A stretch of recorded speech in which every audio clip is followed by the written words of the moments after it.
Hello, everyone. Nice to be here. Such a privilege to talk about the work of Mr. Erickson, and I want to thank my colleagues for giving me new things to ponder as I'm going to give my talk about the Hilborn House. So I decided a lecture always needs a title, and the more words in a title means the less words I have to offer to you. So in fact, this is the talk in the title, and the rest will be filler. Poetic License and Critical Regionalisms, Arthur Erickson's 1974 Hilborn House, as a negotiation of aesthetic experience and domestic precedents to the topography and settler culture of Southern Ontario. There's a lot in that title, but there's a lot in the Hilborn House. It's the only masonry house built in Ontario, in fact, by Arthur Erickson. In fact, it's the only house that Mr. Erickson built in that part of the country. And in talking to him, which I did extensively about the house, it was very clear that when he was given the commission, which came about in one of those interesting conversations that takes place on a phone call about an experience. The Hilborns had been to Expo. They had seen Mr. Erickson and Mr. Massey's pavilion. They liked the work in wood. They said, we'd like you to build us a house on a piece of land, a small piece of land on the Grand River, which, if you know Southern Ontario, it's in the town of Preston, which is close to the now consolidated town and municipality of Cambridge. It's about 50 miles from Toronto. The Grand River, indigenous land, no longer inhabited by indigenous people. Mr. Erickson, and this is germane, was aware of the deep indigenous history of the place and the subsequent settler histories of this part of Southern Ontario. The introduction of agriculture, the clearing of land, the introduction of railways and other types of technologies. The Hilborns had heard that Mr. Erickson was at Toronto International Airport, and they rushed out to see him. And in that conversation, there was the proverbial but actual sketch on a napkin in an airport restaurant, and the decision to move forward with the house was made. The thing about the Hilborn House is, as I would argue, and I should parenthetically say, the thing about architectural criticism is twofold. There are the archival documents that allow scholars, as we have seen in today's really superb presentations, to go deep into the materials that are generated in the context of creativity, construction, and all. But that's only part of the story. Any type of record source is as much about what we can read as about what we don't have access, the interstices and the missing pieces. And there is a temptation, I think, in light of Mr. Erickson's deep place in so many people's hearts and in the national conversation about architecture, to turn the absence of actual information into a type of quasi-hagiography. There's no doubt that Mr. Erickson is beloved, and no doubt that his reputation in this country and beyond is special. But for the architectural critic, there is that tension between wanting to get an interpretation at least plausible, if not absolutely right, while at the same time honoring a type of legacy. And so I can say off the record, Mr. Erickson and I talked often about the Hilborn House because he thought it was a misunderstood and understudied and very special exercise in his design thinking. And I will tell you why. So the image on the top is the sketch made on a napkin or a piece of paper. And I would argue in looking at it simply as a diagram of what might be, we see a number of precedents, cultural and actual, in terms of his creative and critical design process. The image directly below is a historic photograph of the house at the time of its completion, about 2 years after. And you'll see that, in fact, he covered the roofs with vegetation. There are barrel-vaulted glass elements over what was a sauna, sort of an indoor-outdoor sunroom, and a pool. And then the image to the right, the large image, is a current image that you can find on the website of Sotheby's Canada because the Hilborn House is now on the market. And I had the great pleasure of being able to go see the Hilborn House last week. Now, in all the time that I talked to Mr. Erickson about this and other houses, he always said, you need to go and see the Hilborn House. You need to walk the site, and you need to go to the edge by the river. But the Hilborns who commissioned the house and the subsequent owner were very private. It's not a house that's easily found. It sits surprisingly in a type of cul-de-sac suburban area in Preston. It's a house that is characteristically out of place, but it's absolutely exquisitely in place. So it's surrounded by, very nice and well-intentioned, modest suburban bungalows. And then you see, upon entering into this heavily wooded and steeply descending lot, this remarkable structure. And so this is the photograph that Sotheby's has presented. And just if you're noticing carefully, you can see that the atrium spaces have been remade. And in fact, the barrel vaulting is gone, and now there are new forms. Well, the house, I would argue, represents Mr. Erickson's deep interest in the idea of the experience of unfolding space.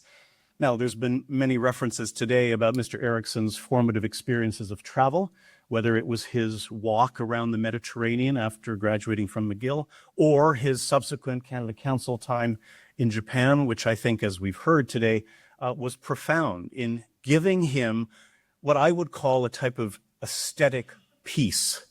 He was deeply stimulated by the architecture and culture of Japan, and that experience of his time there and the legacies of looking at both historic architecture and Katsura Villa was of deep significance to him, but also the work of Kenzo Tange and others. And that legacy he brought with him in the work of the 1960s. We can look at what Ms. Oeder told us about the Hilborn House, and I was always struck that that house, to my mind, is not Florentine, it's Mughal. It's something about Indian architecture and brise soleil in the way that light filters through architecture. But Mr. Erickson used the words he used, and he said Florentine, so we will go with that. The one thing about Mr. Erickson, if you ever asked him about any project, he would disavow everything. So in an article in the book published by the Vancouver Art Gallery on masterworks of Mr. Erickson, there's an essay by Mr. Stalder, a very good scholar, and he argues that several references can be seen in Arthur Erickson's wood and concrete buildings to torii, Japanese gates. And I remember once at dinner, Mr. Erickson said, categorically not. I don't reference architecture in such obvious ways. I'd be like, all right, and maybe it's in latent ways. And given what Mr. Cuddington showed us about Mr. Erickson's comment about the superconscious, the idea of what's embedded in the back of one's mind, it might be arguable that his creative process, and he was decidedly a genius, and we have to remember, he started off at a precocious young age as a painter and a sculptor. At age 15, he had a show of his work at the Vancouver Art Gallery. Lauren Harris said, you can be a sculptor and you need to make three-dimensional objects. But his mother, formative influence, said painting was his thing. Then we know the Frank Lloyd Wright story, and then he becomes a maker of buildings that are never not at once remarkable exercises in sculpture and also places for habitation. The idea that we occupy buildings, and in doing so, we make them part of us, and they offer themselves to us for us to be. Well, the Hilborn House, I would argue, takes the precedence of Japan in certain ways, and the precedence of his profound work in this part of the world. We think about the Baldwin House, which has been talked about.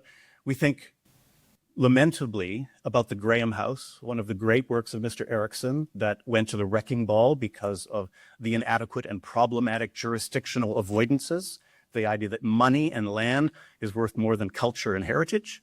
So if we look at this house, it was featured in Architectural Record, and if you see, you look down, you can see it's identified on a bold house in eastern Canada by Arthur Erickson. And here is a photograph by the very distinguished architectural photographer who worked with Mr. Erickson, who you will probably see in it. It's sort of, okay, it's slightly out of view. The Architectural Record article is useful, I think, for our purposes of figuring out the house. It said, this house by one of Canada's most distinguished architects is, in his words, quote, a series of terraces contained between vertical brick panels. Pretty apt description. These panels are the strongest element in the concept and determine both the form and spaces, reflecting and reinforcing the qualities of an unusually open site along a river in Ontario. Now, I think Simon Scott, who did these photographs, did a really remarkable job in capturing what Mr. Erickson was seeking to do. As I say, if you go to the site, it does descend rather quickly. There are a number of suburban houses on either side. One very close by happened to be owned by the parents of Mr. Hilborn. And then there was a house to the other side of the lot, which the Hilborns took down in acquiring the lot. But the family owned much of the riverfront of what was Anishinaabe original territory. Well, a bold house in eastern Canada by Arthur Erickson, back to the title. And it is bold in the sense that Mr. Erickson was interested in making sure that his client's desire for a house that would be at once private, but in the majority public, It was a place of parties, a place of celebration, a place of family gatherings, a place of business. And he created a house that is striking in the sense that there are a number of public rooms, and I'll show you them in plan. But he also melded interesting types of activities. The living room goes directly into a remarkable pool, and you can see that in the far image to the right. If you go to the house today, and I think Mr. Cuddington makes very clear that houses do evolve. There's that remarkable book, How Buildings Learn, and we can think about the changes that can take place over the life course of a building in the service of life and in the service of preservation. And I think the Hilborn House is one of those places that I would say off the record in the contemporary has suffered. It's been a house gilding the lily. If you look at the Smith House materially, Mr. Erickson was very much interested in rock-cut cedar, and many of the interior members have this remarkable structural members have this very remarkable physical surface. He used the same type of cedar in the building this house. Cedar slats in the roof, yellow brick, locally made in Ontario for the floor, and this idea of these vistas, and it's the vistas about which I want to talk. So this is a house that descends down this cliff. The distance between the front edge of the house, or the river fronting edge of the house, and the cliff, 10 feet. There are no guardrails, there's just foliage, and you have to be very mindful. If you go to the edge, you can very easily tumble down. The image on the right shows the house stepping down what Mr. Erickson called benchland, the idea of a topography that changes rather rapidly in small sort of terraced areas. The original plan for the house was in many ways referencing, as I say, the Graham House and anticipating, although I don't talk about it very much here, or I won't be talking about it, the first epic house, the idea of a complex site where there is this sort of staring down, stepping down on houses. Well, I want to show you two images that I find just remarkable, characteristic of Mr. Erickson in the world. And I said at the beginning, the thing about architectural criticism is we have objects, buildings are objects, and we can read them on the surface and we can decide maybe what period they were created in or around, the materials that were used, and we can ask questions as to why. We can look at massing, how does it work in space as an occupiable entity, and we can ultimately think about aesthetics. How does it work as a piece of sculpture? And Mr. Erickson often would say that the key to making a building work was certainly recognizing program and client need, but particularly about how does it sit in a place. And we could talk about site, and he was very sensitive to landscape and about it should be a gentle footprint in a landscape, and I think he was gifted and preternaturally sensitive rather than the sort of heavy-handed approach. But I think there's something else about Mr. Erickson, that if we go back to the idea of the superconscious mind, he was a profoundly poetic intellectual sponge, and he gathered things all the time, and they carried with him. Well, I want to go to Katsura Villa. If you ever had the opportunity to hear Mr. Erickson talk about Katsura, he would say it was a profound experience. And one of the things that he thought was most striking about it, and it is an imperial villa in Kyoto, as I know you all know, and it has several places, or in terms of its orientation, it's as much about lunar experience as sunshine. It's as much about rain and water as it is about trees. But he said the most important thing about it is the idea of landscapes within a domestic setting that open up. Add to that Mr. Erickson's interest in the topography of where he was raised in settler Vancouver on indigenous land of profound natural beauty. Mr. Erickson was always interested in the idea of looking at horizon lines, islands in oceans, and you would see different colorations, lines that would sort of descend in. And I think Katsura gives us some clue to what he tried to do in the Hilborn House, the idea of doors opening up and what we see beyond. Now, in designing the Hilborn House, he understood he needed to make terraces. He wanted to make what he called tubes, structural tubes, namely the interior spaces between those walls that look like shear walls. And the house reads both horizontally in terms of these very strong lines of masonry that move up a hill. But once you're inside the space, the orientation is not out to the river. There are vistas, but they're sort of crowded by trees, so you don't really see the river. But when you're in the house and you look to the left or to the right, you get other vistas. So here's Katsura, just to give you a sense. It's a peaked roof building, but just keep it in mind as a type of exercise in planning. Here is the lamented Graham House.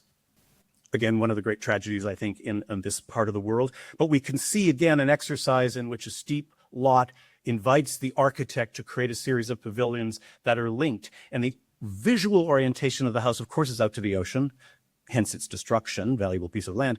But in fact, as he would tell us, he was interested in the interior experience, sort of phenomenological reality of being in a house where the view that might seem to be the one that should beckon is the one you resist.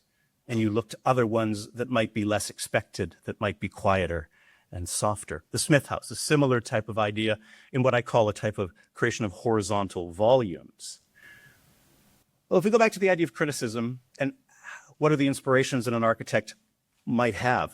As I say, Mr. Erickson would always be one who would say, absolutely not, absolutely not, absolutely not. But he did say one night, having dinner with Rob Feeney, just to put a little bit of Vancouver experience in the mix, I said, so when you were doing this project, he said, well, I drove around a lot.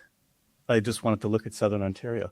And this is the remains of a railway bridge. It's very close to the house. And now I'm not arguing that this is a direct correspondence, but Mr. Erickson called the house a ruin, and it was known as a fortress and a rampart. And these were words used at the time of its creation. Another drawing, we see sort of what he does. He put green roofs on all of the structures, this cascading arrangement, another image of the bridge. I'm not saying that he was inspired by a derelict rain bridge in creating a house of masonry walls, but it doesn't mean he wasn't. And I think the thing about architectural, I think the thing about architectural criticism in light of his rather, step back approach to things is I think there's benefit in informed speculation. The house today has mahogany interiors. It's been, as I say, rather sort of embellished in ways that I think Mr. Erickson would find dismaying. In the basement, there are extant cedar doors akin to those that we find in the Smith House, the floor brick, and the ceiling panel. And then I just want to think about this young person who started off as a preternatural genius who was interested in the world of experience and aesthetics, who then became, the movie star architect of Vancouver, who then became the distinguished person that we celebrate and acknowledge today, and who always would want to be challenged. He may not have wanted to reveal his secrets, but he always was up for a very good conversation about creativity and practice. Thank you very much.